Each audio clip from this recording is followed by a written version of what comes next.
Hello and welcome back to the beach, and today we are looking at standard costing. Now, to get us started, what I need to talk to you about to start with is management information. Now, management information is used for planning purposes, for decision making, for controlling purposes, and management information can come from various different sources, from internal sources within our organization or potentially from external sources outside of our organization. Regardless of its source, it usually gets used by management for these three purposes. So planning future objectives, making decisions to allow me to achieve those objectives, and then ensuring that those decisions are having the desired effect by monitoring and controlling what's really happening. And if we need to change what's happening, we now take what's called corrective action, and that's how control manifests itself. So that's how control actually happens.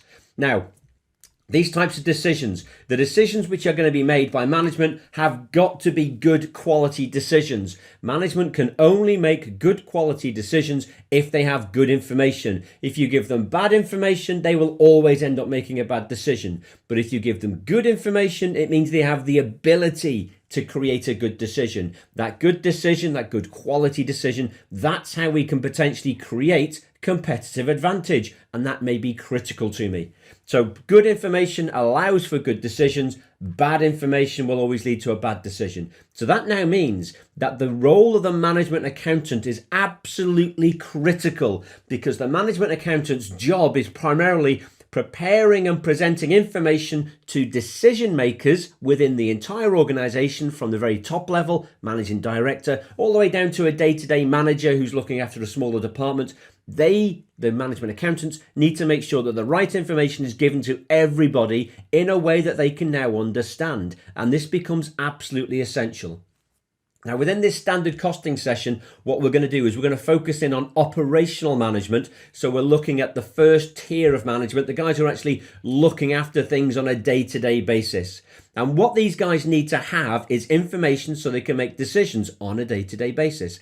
And one of the first things that we will do is we will classify all of the various different costs that we have so that they will understand the nature and the behavior of these different costs. If you understand the nature and behavior of these costs, it now means that you can make a decision and you know how your decision is going to affect these costs. That could be critical to me. So that's really, really important. Now, the way that we do this is we look at the way that these costings are grouped together. So we have things such as materials costs, and then labor costs, and then other production costs. And then what we need to do is within each of these different groupings, we need to determine whether or not these things are direct costs or indirect costs. Now, a direct cost is a cost that can be directly attributed to a specific cost unit. We're going to look at what a cost unit is in just a second. So it can be directly attributed to a specific cost unit. An indirect cost is still potentially a production cost or potentially even a non-production cost, but it doesn't get attributed to a specific individual unit. So that now means that it's something which may be an indirect non-production cost, such as administration, such as accountancy, or it may be an indirect production cost, which means I could be looking at things such as the rent of a building. If it's a building that I'm using to actually make things within my factory, then the rent of a factory would be an indirect production cost. So some of these indirect costs are production, some of them are non-production. You need to look at what's actually incurred them and how we're using those costs. Now, these direct costs are really, really important to me. So we're going back to the direct costs. With these direct costs, what we can now do is we can come up with a direct materials cost, a direct labor cost, and then a direct miscellaneous other expenses cost. This total prime cost, is critical for the management accountant, because what this prime cost tells me is how much is it going to cost me if I make one more unit? And how much will it save if I produce one less unit? So this prime cost effectively becomes what we call your marginal cost. So it's the cost of one more, or the amount saved by producing one less. So all of these costs are directly attributable to specific cost units. So all these costs are specifically attributable to an individual cost unit. We then also have indirect costs. And indirect costs could have potentially a materials element, a labor element, and then other production overheads in there as well, such as rent, And what now happens is we get that total overhead, and these are total production overheads. So we get this total production overhead, and then what we do is we take that total production overhead and we spread it across all of the units of production to give us a total cost of production. So we have a total cost of production. Now that could be really, really important to me. So I need to make sure that I understand how to categorize all of these different types of costs. Now we have a separate session which looks at behavior of costs, but just as a very, very brief recap, what we have from a behavior of cost are things such as fixed costs, variable costs, semi-variable costs, and then stepped fixed costs. With a fixed cost, that fixed cost doesn't change regardless of how many units we produce. So the rent of the factory, the rent of an office, that doesn't change if we produce one more or one less. Variable costs are direct costs, because if you produce one more unit, that now means your variable costs will go up by an extra element. So when you see variable costs, think about that as a direct cost. You then have semi-variable costs, and these types of semi-variable costs can have a fixed element and then a variable element. The example we use is telephone bills and electricity bills and those type of things, because there is a fixed standing charge and there's an additional charge based on how much you use the services for. And then our stepped fixed costs are fixed for a certain period, and then they jump up when you increase your levels of production. So it's fixed for a certain level of production, and then it increases if you were to increase that level of production. Now, bear that in mind, guys, when we're starting to think about how we try to allocate all of these different costs to our cost units. And remember, allocating these cost units will allow me to put together what we call a standard cost card. And this standard cost card will tell me all of the costs of producing this one unit. All right, but what is this unit? This unit is a cost object or a cost unit. Now, a cost object, and if you're doing an exam in this, guys, this differentiation between these two things is really important. A cost object is anything we want to find a cost for, such as a project or a department, or maybe even a geographic area. A cost unit, this is really, really important to me. A cost unit is something that we produce in terms of products or services, and these cost units are what we're going to allocate these costs to.